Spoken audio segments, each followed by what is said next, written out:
There's one vocal classification which has fallen into disuse simply because the breed it describes has all but disappeared. The tenore di grazia. Literally, the tenor of grace. And what is grace? Number 8 under Webster's definition tells us it's attractiveness, charm, easy, natural elegance or harmony, beauty of line, movement, etc. In short, the tenore di grazia who's with us today, Tito Schipa. Welcome back to the Metropolitan. Thank you. I am so glad to be back in America, and especially here at Metropolitan.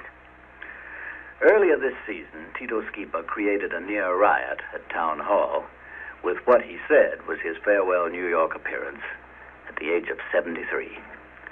Next day, the New York Times reported, it was an experience to see a vocal veteran with half-century before the public call on his immense knowledge, his sense of style and his know-how, and manage to survive, not only to survive, but to conquer.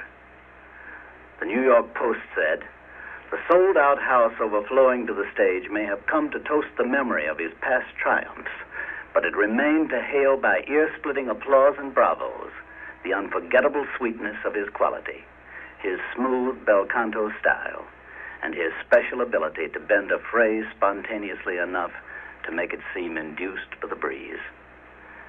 And the New York World Telegram and Sun summed up matters by this. Bel canto was the secret of last night's miracle.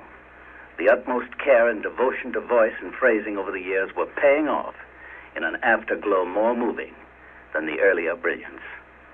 Tito Schipa in Town Hall last night was like a king who'd come out of retirement to find himself still monarch of all he surveyed. Before that recital, Mr. Schipa said in an interview, I never forced my voice. I never sang what I could not sing. That is my only secret. And this was a lesson Tito Schipa apparently didn't have to learn.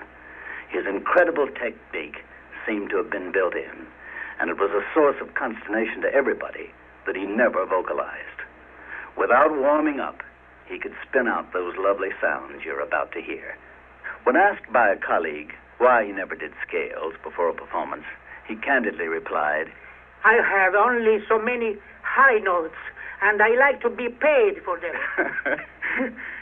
Tito Schipa's career was as effortless as his singing.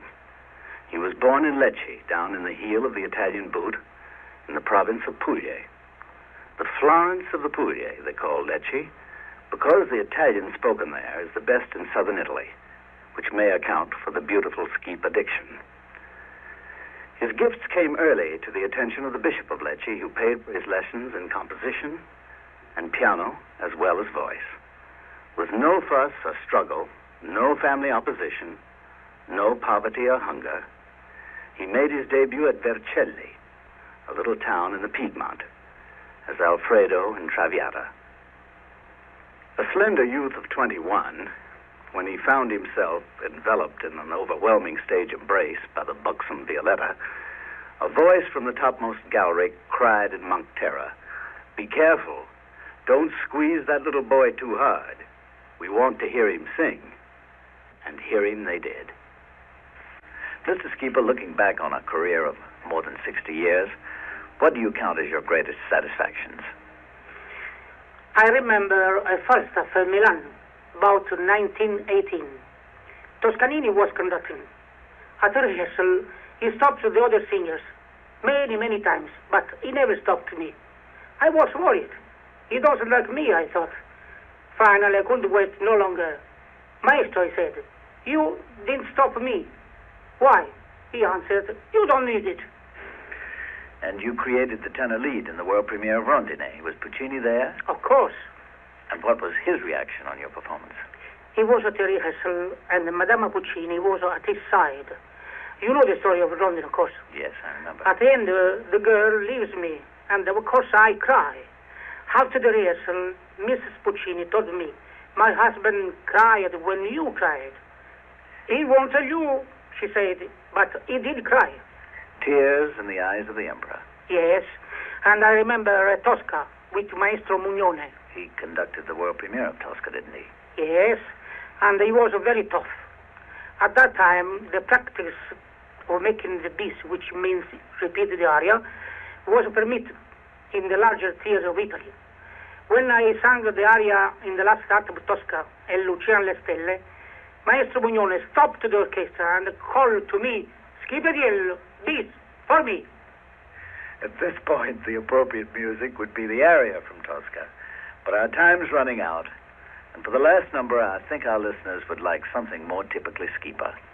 In that interview before your New York recital, you referred to Werther as your favorite role. Yes, it's the last role I sang in opera, and it's the one I like best. Good. Let's hear the aria from the third act of Werther, Pourquoi me réveiller? But you do it in Italian. Yes, I do in Italian. Caro mi ride star, o soffio dell'april, oh no mi ride star, eccetera,